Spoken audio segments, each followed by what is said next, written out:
Meditation, दवा और ध्यान बहुत क्लोज वर्ड्स हैं और हमारे सामने चॉइस होती है कि मेडिसिन लेंगे या मेडिटेशन करेंगे। सच तो ये है कि जो काम दवा से भी नहीं होता वो मेडिटेशन से होता है, क्योंकि इस दुनिया में अभी तक कोई ऐसी दवा नहीं बनी है जो इमोशनल डिटॉक्स कर सके हमारे अंदर जो दबी हुई भावनाएं हैं, जो दबे हुए संस्कार हैं, जो दबे हुए विचार हैं, नेगेटिव थॉट्स हैं, उनको बाहर निकाल दे। कोई ऐसी अभी तक मेडिसिन नहीं बनी है कि जो मन प्रक्षालन, मन की शुद्धि कर सके, प्योरिफिकेशन ऑफ माइंड कर सके।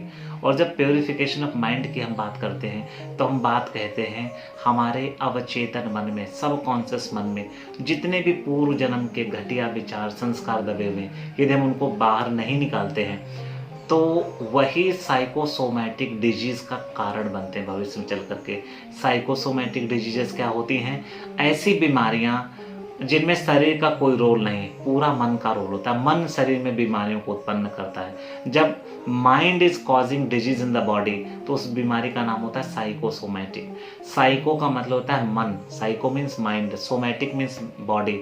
When psycho is creating disease in the Soma, Soma means in the body. जब मन शरीर में बीमारी उत्पन्न करता है तो उसी को साइकोसोमैटिक डिजीज कहा जाता है। और साइकोसोमैटिक जो डिजीजेस होती हैं उनको हम बाहर से तो कोई दवा दे करके कंट्रोल भले कर दें कि कोई आदमी पागलपन दिखा रहा है, इंसेनिटी है, तो आपने एक ट्रैंक्विलाइजर दे दिया कि बेहोश कर दिया आदमी को तो शांत पड़ा रहेगा। अदरवाइज मन को शुद्ध करने के लिए कोई भी दवा अभी तक नहीं बनी है। और आयुर्वेद भी मानता है, मॉडर्न मेडिकल साइंस भी मानती है कि जो इमोशनल डिटॉक्स उतना ही ज़रूरी होता है इंसान के लिए जितना फिजिकल डिटॉक्स, जितना शरीर की गंदगी बाहर निकलना ज़रूरी है, उतना ही अवचेतन मन में दबे हुए जो विचारों की गंदगी है उसका भी बाहर निकलना ज़रूरी है। जीवन के जो दुखद अनुभव हैं उनका भी बाहर निकलना ज़रूरी है, वरना वो कभी ना कभी बीमारी के रूप में अपने आप को व्यक्त करते हैं। दूसरा, जो ध्यान के बारे में लोगों की सामान्यता सोच होती है शायद इसमें मन को हम शांत करके बैठ जाएंगे तो थोड़ा स्ट्रेस कम होगा। ऐसा नहीं है, ये तो बहुत ही बेसिक बात है, बहुत ही प्रारंभिक बात है। ध्यान से वो घटित होता है जो आपकी कल्पनाओं के परे होता है। सबसे पहली बात, जैसे आप शांत होकर के बैठते हो, the moment you are still, physically still, mentally still, तो law of conservation of energy operate हो जाता है। आपकी ऊर्जा का संरक्षण शुरू हो जाता है। जो बची हुई ऊर्जा जो विचारों में बिखर रही थी, जो सारे कार्य में बिखर रही थी, वो जब मुक्त होती शरीर की जीवनी शक्ति, तो शरीर में अपने आप बिना आपके कुछ कहे आप सिर्फ इतना ही कर सकते हो कि शांत होकर बैठ सकते हो बस। बाकी फिर आपके बस में कुछ भी नहीं है। शरीर की जीवनी शक्ति अपने आप शरीर का नव निर्माण का कार्य शुरू कर देती है, रेजुविनेशन का कार्य शुरू करती है, अपने आप हीलिंग का काम शुरू कर देती है। तो शांत बैठने का ये फायदा हुआ। तीसरा, एक ऐसा सिद्धांत जो आपने कभी न सुना है, न सुनोगे, न जानोगे, उस सिद्धांत का नाम है प्राणिक paradox.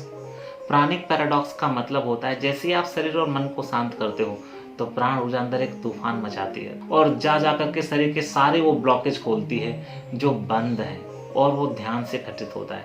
This is the cyclone of silence. शांत में एक साइक्लोन उठता है, प्राण ऊर्जा का कार्य करता है, अपने आप रास्ते बनाता है।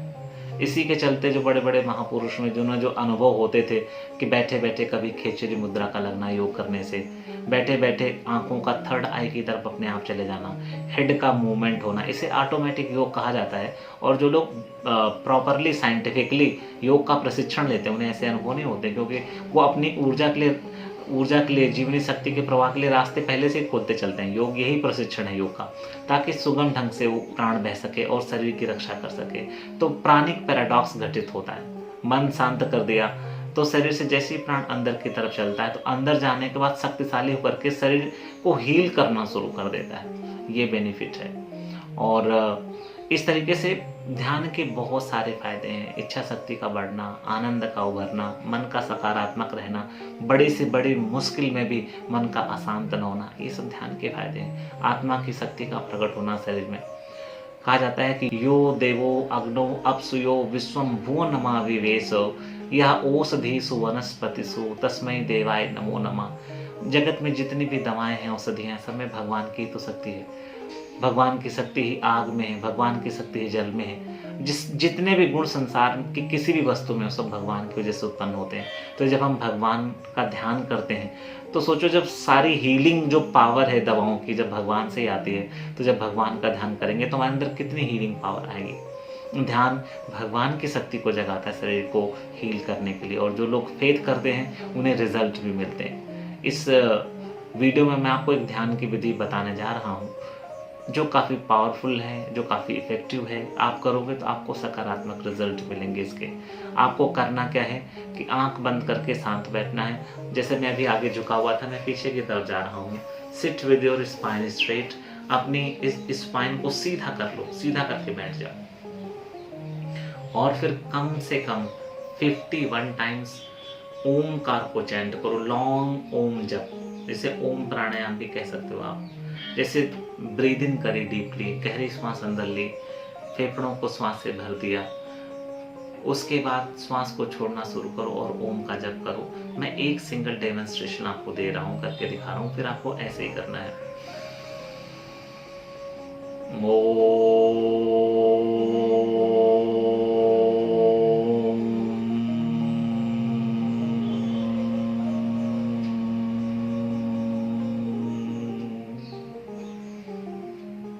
पहले ओम मुंह खोल के, बाद में माँ को मुंह बंद करके आपको ओम जपना है। और जपते समय क्या ध्यान रखना है आपको, पूरा मन इस नाद को सुनने में लगाओ जो आपने उत्पन्न करी है।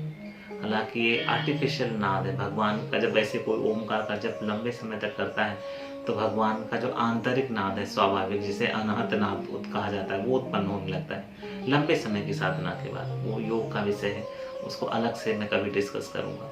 तो यहाँ पर मैं आपको ये बताना चाह रहा था कि आप ऐसे इस प्रकार से ओम प्राणायाम का जप करते हो 51 बार, 108 बार, और फिर शांत बैठते हो, तो आपको बहुत ज़्यादा आराम मिलेगा, हीलिंग पावर आपकी बढ़ेगी। ये ओमकार की जो नाद है वो कॉस्मिक रेजोनेंस के प्रिंसिपल पर आधारित है। कॉस्मिक रेजोनेंस क्या है, जैसे कि बहुत सारे फौजी लोग होते हैं, जब पुल से एक साथ निकलते हैं तो उनको कदम ताल मतलब कदम से कदम मिला करके चलने के लिए रोक दिया जाता है कि कहीं पुल की जो एक नेचुरल फ्रीक्वेंसी होती है हर चीज़ की, वाइब्रेशन की, और कदम ताल की जो फ्रीक्वेंसी दोनों मिल जाएंगे तो पुल ही टूट जाएगा। ऐसा साइंटिफिक थ्योरीज, ऐसा साइंटिफिक प्रिंसिपल्स में बताते हैं बच्चों को साइंस को पढ़ाते समय।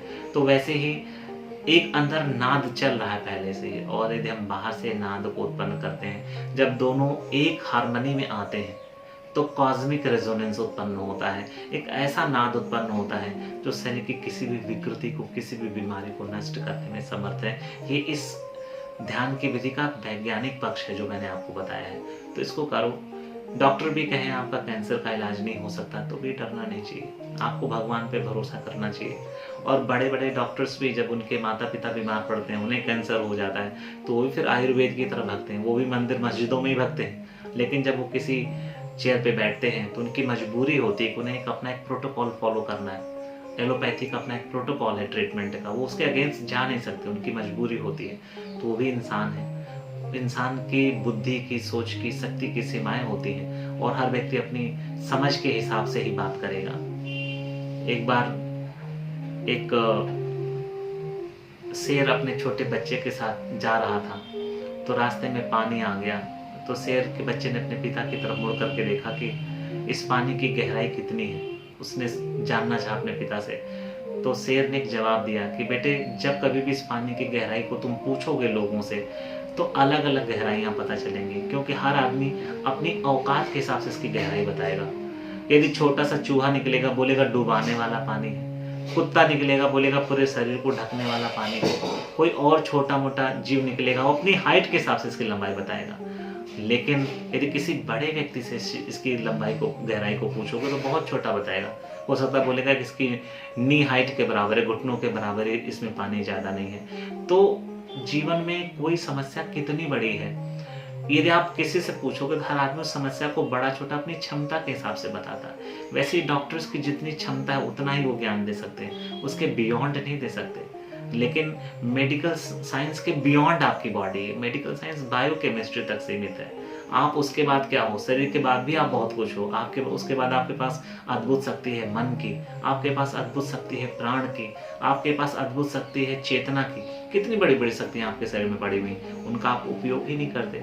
और फिर कहते हो कि डॉक्टर ने बोला है। डॉक्टर ने होपलेसनेस का सिग्नल दिया है, ऐसा कुछ नहीं है। कोई भी परिस्थिति जीवन की हो, सुखद हो, दुखद हो, कितनी भी निराशाजनक हो, यदि आप ईश्वर में विश्वास रखते हो और अपने ह्यूमन लेवल पे एफर्ट्स डालते हो, तो you will always find a way out. ऐसा महापुरुषों का कहना ऐसा कभी कट नहीं सकता, एक अकाट्य सत्य है कि ईश्वर पे विश्वास और मानवीय प्रयास निश्चित रूप से मनचाही सफलता देने में सक्षम होते हैं। Thank you so much for listening to me.